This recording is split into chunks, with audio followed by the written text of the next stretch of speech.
کس کی ہے؟ اللہ کے قانون۔ ایک چیز خوب اچھی طرح سمجھ لیں کہ اس زمانے میں اسلامی ملکوں میں، غیر مسلم ملکوں میں تو اسلام ہے ہی نہیں، وہ تو ویسے ہی دعویٰ ہی نہیں کرتے۔ اسلامی ملکوں میں بھی نا، افغانستان کے علاوہ کوئی بھی کنٹری ایسا نہیں ہے جہاں عدالتوں میں مکمل اسلام کو فالو کیا جا رہا، سمجھ رہے؟ کہیں بھی نہیں ہے۔ اب جب ہے ہی نہیں مکمل اسلام تو عوام پر لازم ہے کہ کسی بھی کنٹری میں جب وہ کورٹ سے فیصلہ کروائے، عدالت سے کروائے، تو اس کے بعد اس پر یہ لازم ہے کہ وہ علماء سے بھی پوچھے کہ شریعت کی روشنی میں یہ فیصلہ صحیح ہے یا غلط ہے۔ سمجھ میں آ رہی ہے بات کہ نہیں آ رہی ہے؟ کیونکہ بعض فیصلے شریعت کے فیصلے سے ٹکرا رہے ہوتے ہیں۔ تو اب یہ فیصلہ آپ نے کرنا ہے کہ آپ نے شریعت کو مقدم رکھنا ہے یا جس اسٹیٹ میں آپ رہتے ہیں اس کے قانون کو مقدم رکھنا ہے۔ یہ فیصلہ کس نے کرنا ہے؟ آپ نے۔ اور یہ فیصلہ آخرت کو سامنے رکھ کے کرنا ہے۔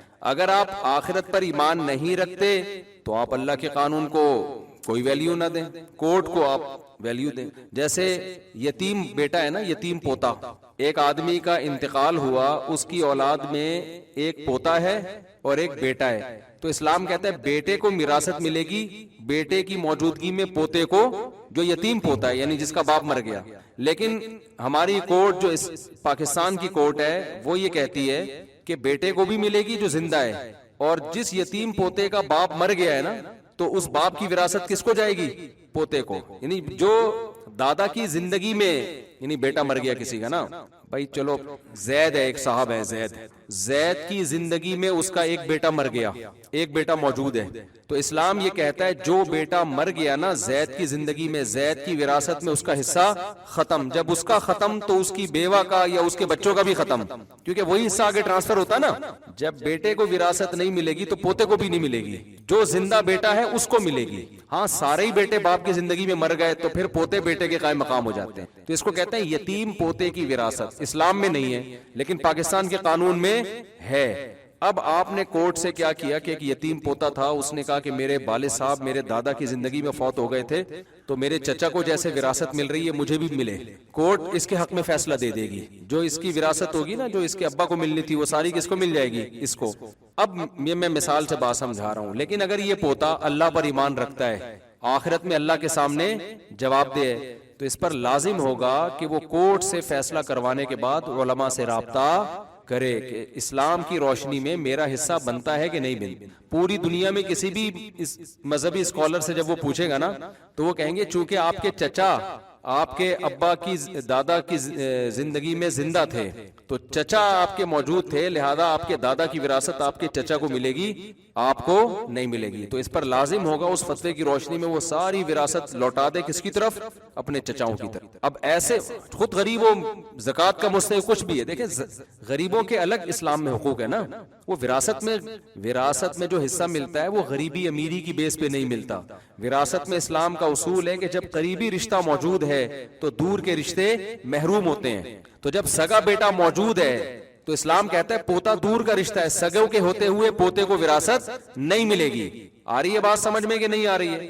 غریبی امیری پہ تھوڑی ہے۔ اگر غریبی امیری پہ ہوتا تو ایک بیٹا کروڑ پتی ہے اس کا حصہ کم ہوتا، ایک بیچارہ بھوکا ہے اس کا حصہ زیادہ ہوتا۔ اسلام میں دونوں کا حصہ کیا ہے؟ سیم ہے، اس لیے کہ بیٹے دونوں ہیں نا، بیٹا ہونے کی حیثیت پہ ملے گا۔ تو جب بیٹا موجود ہے پوتا کو نہیں ملتا۔ ہاں یہ ایک الگ بات ہے کہ دادا اپنی زندگی میں اپنے پوتے کے لیے وصیت کر کے جا سکتا ہے کہ میرا یہ پوتا ہے، اس کا باپ چونکہ میری زندگی میں مر گیا ہے تو اس کا کوئی حصہ نہیں ہے، تو میں اس کے لیے کچھ وصیت کر دوں، تو 1/3 تک وصیت کی جا سکتی ہے، وہ بالکل جائز ہے۔ لیکن اگر وصیت نہیں کی ہے تو اس کو کورٹ سے حصہ اگر ملے گا تو شرعن اس کے لیے وہ حلال نہیں ہو جائے گا، حرام کا حرام ہی رہے گا، اگرچہ کورٹ اس کو لیگل کہے گی۔ لیکن آپ کسی بھی مذہبی اسکالر سے پوچھیں گے جس کے پاس نالج ہو، آج کل تو ہر آدمی جس کا منجن بک نہیں رہا ہوتا نا وہ مفتی بن کے فتوے دے رہا ہوتا ہے۔ یوٹیوب پہ آپ کو بہت سارے منجن بیچنے والے ملیں گے، جس کی جو فیلڈ ہے اس میں ٹانگ پراپر اسکالر ہو یا دارالفتہ ہو، پراپر ادارہ ہو، ان سے آپ فتویٰ لیں گے تو دنیا میں کہیں سے بھی فتویٰ لیں گے وہ کہیں گے بھائی اس پوتے کی وراثت کا حصہ نہیں ہے۔ اب اس پہ رونے دھونے والے بہت ہوں گے، ہائے اللہ یہ بیچارہ ہائے یوں، وہ بیچارہ ایک طرف رکھو، خدا کے قانون کو فالو، اس کو ویسے تعاون کر دیں اس کے ساتھ، بھائی ویسے بھی اخلاقی بھی تو کچھ ذمہ داریاں ہوتی ہیں نا، تو ویسے اس کو تعاون کریں. تو میں یہ مثال دے رہا ہوں کہ آج کل لوگوں نے پوچھنا چھوڑ دیا ہے, بہت کم لوگ پوچھتے ہیں. لوگ کہتے ہیں بس کورٹ نے دے دیا تو دے دیا. اکثر میں ایک واقعہ بیان کرتا ہوں, وہ میں دوبارہ آج کے موضوع کے حساب سے ریپیٹ کر رہا ہوں. وہ واقعہ یہ ہے کہ ایک خاتون نے امریکہ سے 2-3 سال پہلے مجھے فون کیا. ان کی اپنے شوہر سے بہت ساری لڑائیاں تھیں, جھگڑے تھے, پڈے تھے, ان کے الزامات تھے میرا شوہر یوں میرا شوہر یوں وغیرہ جو ہوتے ہیں میاں بیوی میں, صحیح بھی ہوتے ہیں غلط بھی ہوتے ہیں, ہر طرح کے چل رہے ہوتے ہیں. بہرحال جی ڈیورس ہو گئی, ان کے شوہر نے ان کو ڈیورس دے. اب جب ڈیورس دی ہے تو امریکہ کے لا میں یہ ہوا کہ جی آپ اپنی پراپرٹی آدھی اپنی وائف کو دیں. تو خاتون کو لائر مل گیا, اس نے کہا کہ میں آپ کو کروڑوں روپے بن رہے تھے. اس عورت نے مجھے فون کیا, اس کے دل میں اللہ کا خوف تھا نا. اس نے کہا میرے شوہر نے مجھے طلاق دے دی ہے, ظالم تھے, ٹھیک رویہ نہیں تھا, اب جب ڈیورس دی ہے تو مجھے آدھی پراپرٹی مل رہی ہے. میں نے کہا یہ آپ کے لیے لینا حلال؟ بولیں اسلام کا قانون یہ ہے کہ شوہر نے طلاق دے دی ہے تو جو مہر تھا وہ دینا پڑے گا اس کو, اس کے علاوہ اور نان نفقہ جو 3 مینسز تک عدت پوری ہونے تک جو بیسک نان نفقہ ہے نا آپ کا, رہائش بھی اس کے ذمے ہے اور کھانا پینا بھی اس کے ذمے, اس کے علاوہ آپ کچھ بھی نہیں لے سکتی. تو انہوں نے کہا وہ تو ایسا تھا, وہ تو ویسا تھا. میں نے کہا ایسا جیسا بھی تھا تو چھوڑ دیا نا اب اس نے, جان چھوڑ گئی نا آپ کی. بھائی غلط آدمی سے شادی ہو گئی تو جان چھوڑ گئی آپ کی, کہیں اور شادی کریں آپ. لیکن یہ نہیں ہو سکتا کہ وہ آپ کو آدھی پراپرٹی, وہ امریکہ کا لا ہے, وہ اپنے حساب سے جو مرضی قانون سازی کریں. لیکن آج جو میں نے بیان کیا نا وہ یہی سمجھانے کے لیے کہ بھائی کہیں بھی کوئی لا ہے, سب سے پہلے آپ نے کس کو فالو کرنا ہے؟ اللہ کی. تو اللہ کی نظر میں وہ آپ کے لیے حلال نہیں ہے. اس نے کہا بھائی میرا لائر کہہ رہا ہے یہ تو میرا شوہر دے گا. میں نے کہا دے گا, آپ کے لیے حلال نہیں ہوگا, وہ آپ کو لے کے بھی واپس ہی کرنا ہے. آخرت کا اگر خوف آپ کے دل میں ہے تو انہوں نے پھر کہا کہ ٹھیک ہے. میں کہہ رہی میں نے پوچھا اس لیے کہ شرعی طور پہ یہ حلال ہے ہی نہیں. تو مجھے لگا کہ میری تاریخ میں ایک عورت ایسی ہے میری زندگی میں جس نے کروڑوں روپے ٹھکرا دیے. کس کی خاطر؟ خدائی قانون کے. میں نے ان خاتون کا واقعہ کئی بار بیان میں سنایا ہے. تو یہی ہم سمجھانا چاہ رہے ہیں. اور اللہ کا, میں نے کہا یار اس کا میاں کتنا فضول آدمی ہے, اتنی نیک عورت جو لاکھوں روپے چھوڑ رہی ہے, کروڑوں روپے چھوڑ رہی ہے, کس کے خوف سے؟ تو بتاؤ وہ شوہر کا حق نہیں اللہ کے خوف سے ادا کرے گی؟ حق ادا کرنا آسان ہے, کروڑوں روپے چھوڑنا مشکل ہے. کروڑوں روپے کہیں مل رہے ہو نا تو سارے حقوق بھی ادا کر ہو جاتے ہیں. لیکن اس نے کس کے لیے چھوڑا؟ تو مجھے لگا کہ اس کا میاں واقعی بڑا ہی کوئی غیرت لیس قسم کا آدمی ہے. اور یہ کرنے کے بعد بھی اس کے میاں نے رجوع نہیں کیا. اور نے کہا چلو جی آپ لے لیں پیسے, مجھے نہیں چاہیے کیونکہ اللہ کا حکم ہے. وہ بھی گھننا بن کے بیٹھ گیا. حالانکہ اس کو تو چاہیے تھا کہ وہ اس کے پاؤں میں گر جاتا ہے کہ تمہارے دل میں اتنا اللہ کا خوف ہے. دیکھو میاں بیوی ایک دوسرے کے حقوق ایک دوسرے کے خوف سے ادا نہیں کرتے. کس کے خوف سے ادا کرتے ہیں؟ اللہ کے خوف سے. تو جس کے دل میں اللہ کا خوف ہے وہ تو پورے حقوق ادا کرے گا. ہمارے نبی صلی اللہ علیہ وسلم سب سے زیادہ اللہ سے ڈرنے والے تھے یا نہیں تھے؟ عرب میں عورت کو پاؤں کی جوتی سمجھا جاتا تھا. جو بیٹی کو پیدا ہونے پہ دفن کرتے ہوں ان کے ہاں بیٹی کی کیا ویلیو ہوگی. لیکن ہمارے نبی نے عرب کے کلچر کو فالو کیا, خدا کے قانون کو. آپ نے بیوی کو اتنی عزت دی کہ ایک صحابی کہہ رہے ہیں کہ آپ ہماری دعوت میں آئے, آپ نے فرمایا کہ عائشہ کو بھی بلاؤ گے تو آؤں گا ورنہ نہیں آؤں گا میں. تو یہ کلچر کی وجہ سے ہو رہا ہے, یہ خدا کی وجہ سے ہو رہا ہے, اللہ کی وجہ سے ہو رہا ہے نا. عرب کیا کر رہے ہیں کہ بیٹی کو زندہ دفن کرتے ہیں. غیرت کا خامخواہ کا مسئلہ بنایا ہوا.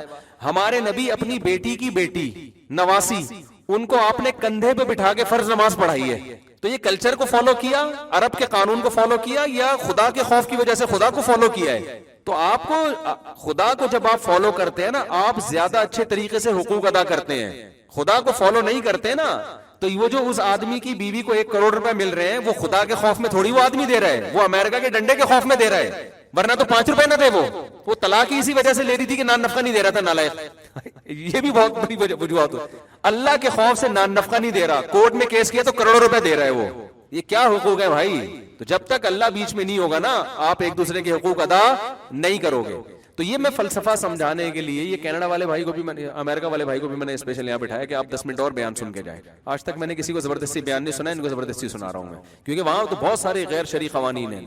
تو اس خاتون نے کہا ٹھیک ہے میں وہ سارا واپس کروں گی, مجھے وہ اس نے فون ہی اسی وجہ سے کیا. تو اب میں جو آگے بات سمجھا رہا ہوں اس کو بھی سمجھو کہ پاکستانی عدالتوں میں بھی بہت سے قوانین ایسے ہیں جو شریعت کے اگینسٹ ہیں. چند قوانین کی اور مثال دوں.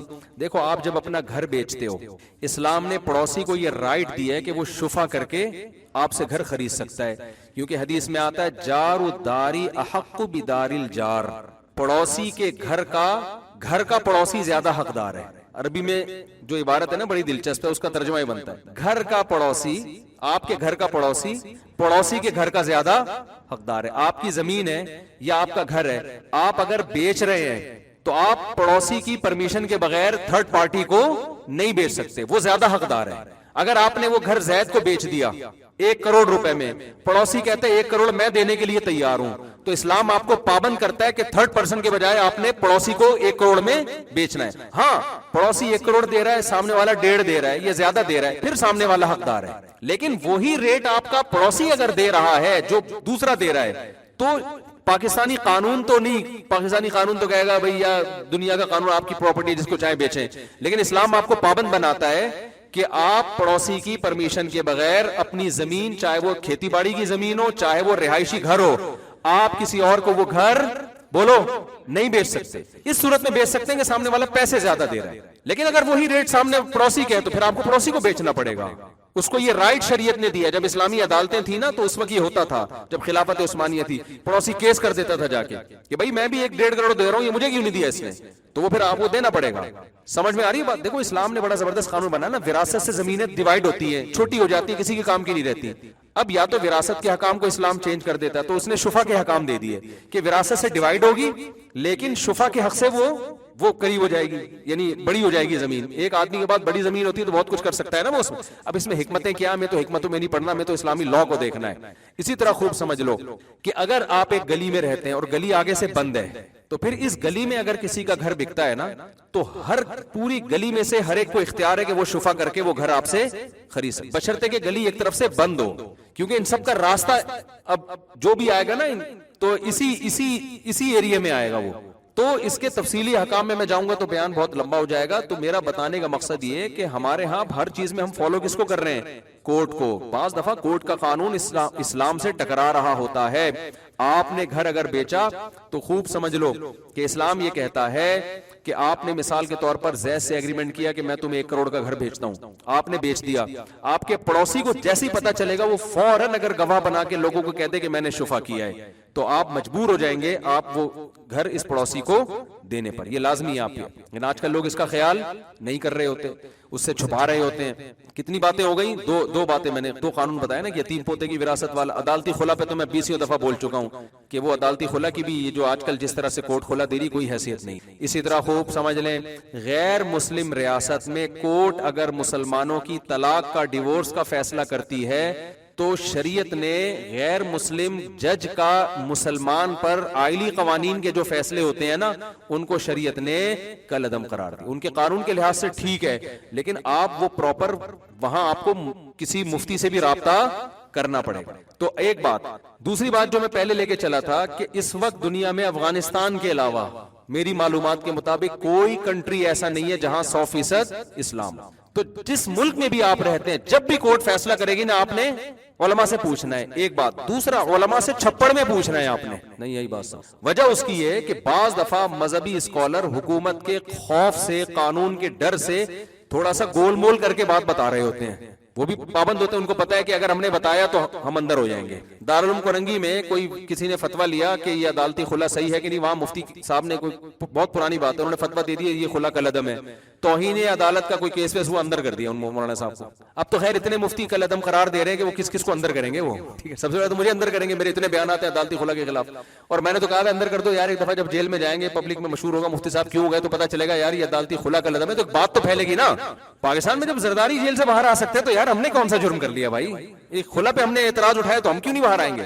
لیکن ہمیں ڈر یہ ہے کہ ہم شاید باہر نہ آئیں, کیونکہ یہاں وہ بڑی بڑی جو چیزیں ہوتی ہیں وہ آ جاتی ہیں. ہم جیسے غریب لوگ, ان کے مقابلے تو ہم غریب ہی ہے نا بھائی. تو اس لیے یہ ضروری ہے کہ آپ جب علماء سے پوچھیں گے تو چھپڑ میں لے جا کے پوچھیں گے, چاہے سعودی عرب ہو, چاہے دبئی ہو, چاہے پاکستان ہو, چاہے وہ یورپ ہو, چاہے وہ دنیا کا مصر ہو, کوئی بھی کنٹری ہو. وجہ اس کی یہ ہے کہ عرب ملکوں میں بھی ایسا نہیں ہے کہ آپ نے حکومت نے کوئی فیصلہ کیا تو کوئی مفتی وہاں کہہ دیں کہ یہ غیر قانونی ہو, فوراً اندر ہو جائیں گے. وہاں پہ قانون بہت سخت ہے. وہاں دبئی میں بھی ایسا نہیں ہے. دبئی میں کورٹ سے آپ نے فیصلہ لیا, کسی مفتی سے پوچھ دیں, مفتی کہہ دے غیر شریعت, تو فوراً اندر. پاکستان میں بھی کچھ چیزوں میں ایسا نہیں ہے, آپ نے اگر فیصلہ کر دیا تو آپ ایک دم اندر. تو اس لیے اب آپ نے مذہبی اسکالر سے اگر پوچھنا ہے کہ یہ اکارڈنگ ٹو شریعہ کیا ہے, تو وہ چھپڑ میں ہی آپ کو صحیح بتائے گا, اوپنلی آپ کو کوئی بھی صحیح نہیں بتائے گا, اندر ہو جائے گا وہ. اچھا لوگ کہتے ہیں علماء کو چاہیے اندر ہونے کے خوف سے کیوں ڈر رہے ہیں آپ، ڈنکے کی چوٹ پہ بتائیں جو کرنا ہے. ڈنکے کی چوٹ پہ ایک ہی دفعہ بتائیں گے وہ، اس کے بعد ساری زندگی اپنے کیسوں میں نمٹنے میں گزر جائے گی. تو بہتر نہیں ہے کہ چھپڑ میں ہی پوچھ لو یار ان سے جا کے، کیوں خود بھی پھنس رہے ہو ان کو بھی پھنسوا رہے ہو. ایک مثال دیتا ہوں، ہمارے ایک دفعہ ایک مفتی صاحب کے پاس ایک صاحب آئے ایک فرقے کے بارے میں جو سب اس کو کافر سمجھتے ہیں، ایک مشہور فرقہ ہے، زیادہ تر کراچی میں ہے وہ، باقی کنٹری میں ذرا کم ہی پایا جاتا ہے وہ، یعنی زیادہ ان کا زور کراچی میں ہے. تو سب مانتے ہیں کافر ہے، آپ کسی بھی مفتی سے پوچھیں گے وہ نماز کو نہیں مانتے اور بہت ساری چیزوں کے منکر ہیں، وہ لوگ سب مانتے ہیں کافر ہیں. لیکن لا یہ پاس ہو گیا کہ کسی فرقے کو جب تک کورٹ کافر قرار نہیں دے گی نا، آپ انڈیویجولی اس فرقے کو کافر نہیں کہہ سکتے. لا یہ پاس ہو گیا پاکستان میں، یہ بات ہوگی تقریباً 8-10 سال پرانی ہے، اس سے بھی زیادہ ہوگی. اب نیا نیا لا پاس ہوا تھا کہ کسی مفتی کو کسی خاص فرقے کو کافر کہنے کی اجازت نہیں ہے. حالانکہ بعض فرقے ایسے ہیں ان کو تو ہر آدمی کہہ رہا ہوتا ہے یار ان کا نہ وہ نمازوں کے قائل ہیں، ٹھیک ہے نا، وہ 5 نمازوں کے منکر ہیں، تو اسلام کہاں سے ہو گیا. لیکن لا یہ پاس ہو چکا تھا. اب ہمارے جو مفتی صاحب تھے، استاذ تھے، ان کے پاس ایک شخص آیا، اس نے اس فرقے کا نام لے کے پوچھا کہ یہ فرقہ اسلام میں داخل ہے یا اسلام سے خارج ہے، یہ کافر ہے. تو انہوں نے جواب لکھا کہ یہ لوگ زندیق ہیں. زندیق کافر سے بھی اوپر کی چیز نا، کہ بدترین کافر ہیں. تو وہ کہہ رہے کہ یار میں نے پوچھا ہے کافر ہیں یا نہیں ہے، آپ جواب میں لکھ رہے زندیق ہیں، سوال کچھ ہے جواب کچھ اور دیا جا رہا ہے، آپ بتا دیں کافر ہیں یا نہیں ہے. تو انہوں نے کہا بھائی گورنمنٹ نے نا کسی بھی فرقے کو کافر لکھنے پر پابندی لگی، 6 مہینے کی جیل ہے سیدھا.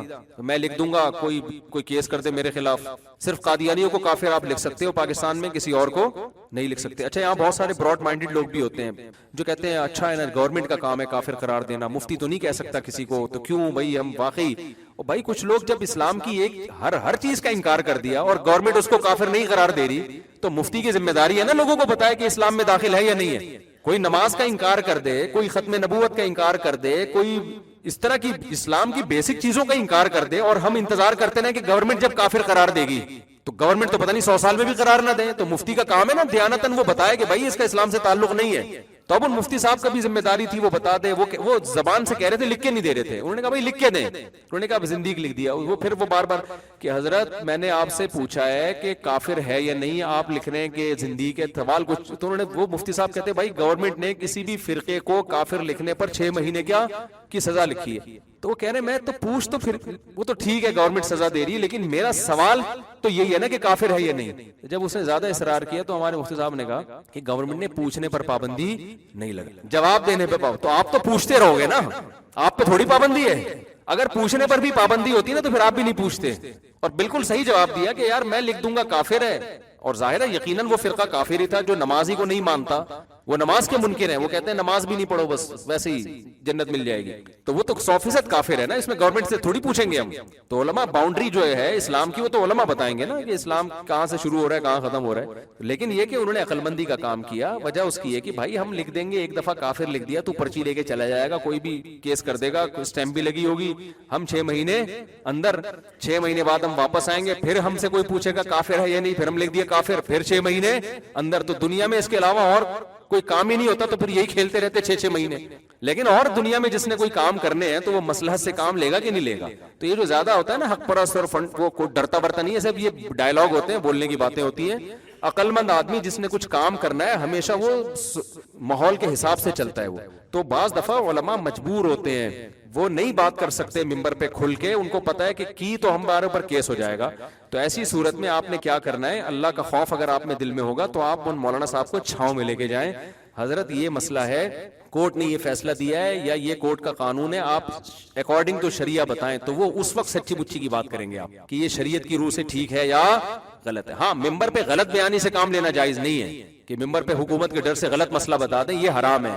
مسئلہ چھپا دینے کی اجازت ہے کہ ہم ابھی نہیں بتا رہے بھائی، چھاؤں میں ملیں گے تو بتائیں گے، اوپنلی ہم نہیں بتائیں گے. تو یہ دنیا میں ہر ملک میں، سعودی عرب ہو، دبئی ہو، چین ہو، جاپان ہو، ہر جگہ ایسا ہی ہے. تو لوگ اوپنلی پوچھ رہے ہوتے ہیں، پھر وہ بیچارے گھما رہے ہوتے ہیں بات کو، کہتے ہیں اچھا یہ اس کا مطلب انہوں نے تائید کر دی. تائید نہیں کی ہوتی، چھپڑ میں لوگوں تو بتائیں گے یہ ٹھیک نہیں ہے. سمجھتے ہو نا. اب میں جب یورپ میں گیا، ہر آدمی مجھ سے 4 شادیاں اسلام میں کیسا ہے، وہاں 4 شادی پر پابندی ہے. میں بولوں 2-2 3-3 شادیاں کریں، وہاں گورنمنٹ کا تو کیا کر کے قانون توڑ رہے ہیں، یہاں پہ اندر کر دیں مجھے. تو ہم تو جو کر کے بیٹھے ہوئے وہ بھی کسی کام کے نہیں رہیں گے. تو میں ان سے پھر گھماتا تھا بات کو. میں ان سے کہتا تھا دیکھیں آپ 4 شادیاں جو ہے وہ ہمارے بیانات اتنے پڑے ہوئے ہیں، اس میں ہم کئی دفعہ بتا چکے ہیں کتنی کرنی چاہیے کتنی نہیں کرنی چاہیے. آپ کو یہاں کا قانون بھی پتا ہے، اسلام کا قانون بھی پتا ہے، آپ جانو آپ بھگتو، مجھے کیوں پھنسوا رہے ہو. اصل میں یہ کہنا چاہ رہا تھا. لیکن میں سراہتن کہتا نہیں تھا, گھماتا تھا بات. ایکچولی لوگ بھی کہہ رہے تھے مفتی صاحب کو ہو کیا گیا ہے یار, یہ تو 4 شادیوں پہ ایسی دبنگ تقریریں کرتے ہیں, آج یہ ان کو ہو کیا گیا ہے. بھائی ہو یہ گیا ہے کہ ہم کیوں اپنے آپ کو, شادیاں تم کرو پھنسے ہم, کیا خیال ہے بھائی, ہم کیوں پھنسے ہیں؟ تو میں ان سے اب غلط بیانی نہیں کرتا تھا کہ یورپ کی حکومتوں کو خوش کرنے کے لیے کہہ دوں کہ اسلام میں ایکچولی ایک ہی ہے, یہ نہیں کہہ سکتے بھائی. اسلام اسلام ہے, آپ کے قوانین آپ کے قوانین ہیں. ہاں ہم آپ کے قانون کے خلاف لوگوں کو باغی نہیں بنائیں گے, اتنا کریں گے, لیکن چھاؤں میں بتا دیں گے بھائی اسلام میں یہ ہے کہ آپ کر سکتے تو کر لو, اپنی ذمہ داری پہ کرو, گورنمنٹ کو خود ہی بھگتو بیٹھ گئے. اب یہ ایک سوال آیا اسمگلنگ کے بارے میں, اسمگلنگ کی آمدن حرام ہے یا نہیں ہے؟ تو اسمگلنگ کی آمدن حرام نہیں ہے, غیر قانونی ضرور ہے, اس سے منع ضرور کیا جائے گا کہ یار ملک کی معیشت کا نقصان کا خطرہ ہوتا ہے, یہ ہوتا ہے وہ ہوتا ہے, لیکن حرام اس لیے نہیں ہے کہ آپ اپنی چیز خرید رہے ہو. اسلام شخصی ملکیت کا قائل ہے, آپ نے اپنے پیسوں سے ایک چیز خریدی, بارڈر پہ آپ نے ادھر سے ادھر کیا, یہ غیر قانونی کام کیا, غلط کیا, لیکن چیز تو آپ کی ہے نا. وہ آپ جب بیچو گے تو پروفٹ کس کا ہوگا؟ جب چیز آپ کی ہے تو پروفٹ بھی آپ کا. گورنمنٹ ہم سے پوچھے گی تو ہم کہیں گے آپ کو لوگوں کا مال غصب کرنے کی اجازت نہیں ہے. قانون یہ ہے کہ کسٹم غصب کر کے کھا جاتا ہے, اسلام اس کو حرام کہتا ہے. اسلام کیا کہتا ہے؟ کسٹم کو یہ حق نہیں ہے کہ لوگوں کی ذاتی چیزوں کو وہ کھا جائے. میری بھی ایک گھڑی کسی نے گفٹ بھیجی تھی, کسٹم والے کھا گئے, الحمدللہ اللہ کا بڑا فضل ہوا. تو اب پتہ نہیں وہ اسمگلنگ ہو کے آ رہی تھی, مجھے نہیں, میں نے نہیں ان کو اسمگلنگ کا کہا تھا, لیکن وہ جس طرح بھی آئی وہ آج تک پی گئے, پتہ ہی نہیں کہاں ہے وہ. خیر, تو اب کیا مسئلہ ہے کہ شریعت اجازت نہیں دیتی گورنمنٹ کو کہ آپ لوگوں کی ملکیتوں پہ کیا کریں, قبضہ. آپ کو یہ ڈر ہے کہ اسمگلنگ کے ذریعے ملک کی معیشت بیٹھے گی, تو آپ نے جو اسمگلنگ کر رہا ہے اس کو پکڑیں, آپ اس کو پنشمنٹ دیں, سزا دیں, اس کا مال آپ ضبط نہیں کر سکتے. اگر ضبط کرنا ہے تو آپ کو اس کی قیمت دینی پڑے گی. حلال تھوڑی ہے کسی کا, گورنمنٹ بھی اللہ کے قانون کی پابند نہیں ہے. جو جتنا جس کا اٹھا کے جو کوڑیوں کے دام نیلام کر کے کھا گئے پی گئے. اسلام خدا کی قسم آپ کو آزادی سکھاتا ہے. اسلام کہتا ہے صرف اللہ کے غلام ہو. اور جو لبرل اور سیکولر حکومتیں ہیں نا, لیبل لگاتی ہیں آزادی کی, آزادی نہیں ہے, انہوں نے حکومتوں کا غلام بنایا ہوا ہے لوگوں کو. میں بار بار کہتا ہوں یار, جو کنٹری تمہاری تنخواہ آدھی تنخواہ ٹیکس میں لے رہا ہے تو تم آزاد کہاں ہو وہاں سے؟ ابھی وہ اثر کے بعد بیٹھے ہوئے تھے نا, آپ تھے کون تھے, وہ اس پہ بڑی بحث ہوئی تھی, کچھ لوگ یورپ سے آئے ہوئے تھے, تو وہ کیا کتنا وہ کرتے ہیں. میں نے کہا ٹیکس تو ضرور دیں, ٹیکس پہ تو ہم وہ نہیں کرتے, لیکن یہ کیا ہوا کہ آپ کی آدھی تنخواہ حکومت ٹیکس میں کاٹ کے آپ کو تحفظ دے رہی ہے, تو حکومت کیا کر رہی ہے؟ آپ مجھے دے دو اپنی آدھی تنخواہ کی آدھی, ٹھیک ہے نا, 4 گاڑے میرے 2 آپ کو دے دوں گا, میں اس تحفظ میں بھی دوں گا. تو یہ کیا بات ہوئی, یہ اتنا کہاں سے یہ نہیں ہے. تو لوگوں کی جو ملکیت ہے, اسلام کہتا ہے وہ لوگ ہی اس کے مالک ہیں. اس پہ نہ حکومت کو اللہ نے اختیار دیا, نہ کسی اور کو اللہ نے اختیار دیا. حکومت صرف اتنا لے سکتی ہے جتنی اجتماعی نظام کو چلانے کے لیے شدید ضرورت ہو, جس کے بغیر, جس کو نہیں لیا جائے تو لوگ مرنا شروع ہو جائیں گے, بہت سوسائٹی کو نقصان ہونا شروع ہو جائے گا. تو ضرر سے بچانے کے لیے لے سکتی, اس سے زیادہ نہیں لے سکتی. تو اسمگلنگ کا بھی ایسا ہی مسئلہ ہے کہ اسمگلر جو ہے اس کی آمدن بہرحال حلال ہے, لیکن غیر قانونی ہے, ملک کی معیشت ہے, تو اس کو سزا ملنی چاہیے. وہاں سے وہاں آ رہا ہے تو اس کو پنشمنٹ ہو, جیل ہو, جو بھی ہو, وہ جو مرضی کرنا ہے کرو. آمدن کو کوئی مفتی حرام نہیں کہے گا, کیونکہ مفتی کس کا پابند ہے بھائی؟ اللہ کے قانون کا. مفتی کہے گا بھائی اللہ کے قانون میں, آپ گورنمنٹ تھوڑی کسی کو حلال حرام کے فیصلے کر سکتی ہے. تو اللیگل ضرور ہے, غلط ہے, اللیگل ہونے پہ اس کو سزا ملنی چاہیے. کمال کی بات یہ کہ سزا کچھ نہیں مل رہی ہوتی. اللیگل ہونے کا یہ فائدہ ہوتا ہے کہ تھوڑا سا کسٹم والوں کا بھی اس میں زکات نکل جائے, بس یہ ہو رہا ہے فائدہ, تھوڑی سی زکات نکل جاتی ہے, اور پھر وہ پھر بھی دبا کے ہو رہا ہوتا ہے حساب کتاب. تو اسلام اس سے روکتا ہے بھائی آپ پیسہ نہیں رکھ سکتے کسی کا. اچھا بھائی جلدی میں ختم کر دوں اس کو. بھائی یہ ویلنٹائن ڈے کا بھی لوگ پوچھ رہے ہیں, یہ اسمگلنگ کا مسئلہ تھا, وہ میں نے بتا دیا. اسمگلنگ کی آمدن خلاصہ یہ نکلا کہ حلال ہے, لیکن غیر قانونی ہے, اس کو اپریشیٹ نہیں کیا جائے گا. گورنمنٹ اگر سمجھتی ہے کہ ملک کو اس سے نقصان ہو رہا ہے تو وہ سزا دے. لوگوں کا مال پھر بھی ضبط نہیں کر سکتی. ضبط کیا ہے تو اس کا معاوضہ دینا پڑے گا, لوگوں پیسے دینے پڑیں گے. ہم نے آپ کی یہ مشین رکھی ہے, یہ ہم نے آپ کے پورے کھیپ پکڑی ہے, تو آپ نے پکڑی ہے تو آپ کے لیے تھوڑی حلال ہو گئی. آپ ٹھیک ہے, آپ رکھ رہے ہیں تو اس کو پیسے دیں. اس کے پیسے کیوں دیں؟ تو غیر قانونی لے کر آئے تو غیر قانونی کی سزا دینا. اس کو غیر قانونی کی یہ تھوڑی ہے کہ آپ کی میں چیزیں رکھنا شروع کر دوں. سمجھتے ہو کہ نہیں سمجھتے؟ اچھا بھائی, جھوٹ بول کر مال بیچنے سے آمدن حرام ہو جاتی ہے, اس طرح نماز کے اوقات میں کاروبار میں وہ آمدن حلال ہوتی ہے. دیکھو, جھوٹ بیچنے سے جو آمدن حرام ہوتی ہے, تو آمدن کا جتنا حصہ آپ نے جھوٹ بول کے جو اضافی لیا ہے نا, وہ حرام ہوتا ہے. پوری چیز حرام نہیں ہوتی. مثال کے طور پر آپ کے پاس ایک خربوزہ ہے جس کی سوسائٹی میں مارکیٹ ویلیو کتنی ہے؟ 50 روپے. آپ نے کیا کیا, اس خربوزے کے ایسے فضائل بیان کیے کہ 100 میں پہنا دیا کسی کو. تو 50 تو آپ کے بنتے تھے نا, یہ جو اضافی 50 ہیں یہ کیا ہیں؟ یہ جھوٹ بولا نا آپ نے, جھوٹ بول کے جو, تو وہ اضافی 50 روپے آپ کے لیے حرام ہوں گے, کیونکہ وہ پہنانے کا جو عمل ہوا ہے وہ اضافی 50 میں ہوا ہے, باقی تو اس کو 50 کا خربوزہ مل گیا نا. تو جو جتنا حرام شامل ہوتا ہے اتنا حرام ہوتا ہے, پورے کو نہیں حرام کہا جا سکتا. تو باقی جھوٹ بولنا حرام ہے, ناجائز ہے. ایسا نہ ہو کہ آپ کہیں چونکہ 50 تو حلال ہے 50 اضافی ہیں تو جھوٹ بول کے بیچو, تو وہ جھوٹ کا گناہ تو اپنی جگہ ہوگا. دوسرا مسئلہ یہ ہے کہ نماز کے وقت میں جو کاروبار کرتے ہیں تو ان کی آمدن حلال ہے یا حرام ہے؟ آمدن ان کی بھی حلال. نماز کے وقت میں جو کاروبار کر رہا ہے تو کاروبار میں پیسے وہ نماز چھوڑنے کے نہیں لے رہا, اپنی پروڈکٹ کے پیسے لے رہا ہے, تو وہ پروڈکٹ کے پیسے حلال ہوں گے. البتہ نماز چھوڑنے کا اس کو شدید گناہ ہوگا. سمجھتے ہیں کہ نہیں سمجھتے؟ نماز چھوڑنے کا گناہ ہوگا کہ آپ نے جماعت سے نماز ضائع کیوں کر دی, تو وہ کاروبار حرام نہیں ہوگا. لوگ کہہ سکتے ہیں اس وقت کاروبار کرنا جب ناجائز ہے تو اس کی آمدن کیسے حلال ہو گئی؟ تو ہر ناجائز کام کی آمدن حرام نہیں ہوتی, اس میں دیکھا جاتا ہے کہ آمدن کس چیز کی لے رہا ہے. یہ سمجھتے ہو کہ نہیں سمجھتے؟ آمدن لے کس چیز کی رہا ہے؟ نماز چھوڑنے کی آمدن تھوڑی لے رہا ہے, یہ آمدن تو اپنی پروڈکٹ کی لے رہا ہے نا, کپڑے کی لے رہا ہے. تو کپڑا جب حلال طریقے سے کمایا ہے, اس کو کہتے ہیں کہ عارضے کی وجہ سے حرمت آ رہی ہے اس میں, اصل حرام نہیں ہے. اصل تو یہ کہ اپنے حلال کمائی کا خریدا ہوا کپڑا بیچ رہا ہے کسی کو. عارضہ کیا ہے کہ ایسے ٹائم پہ بیچ رہا ہے کہ جس ٹائم پہ کاروبار اس کے لیے حرام ہے. تو کسی عارضے کی وجہ سے, ایک خارجی چیز ہے یہ, عارضے کی وجہ سے جب کسی چیز میں حرمت آتی ہے تو وہ حرمت اس کی قیمت میں صلاحیت نہیں کرتی ہے. سمجھ رہے ہیں نا؟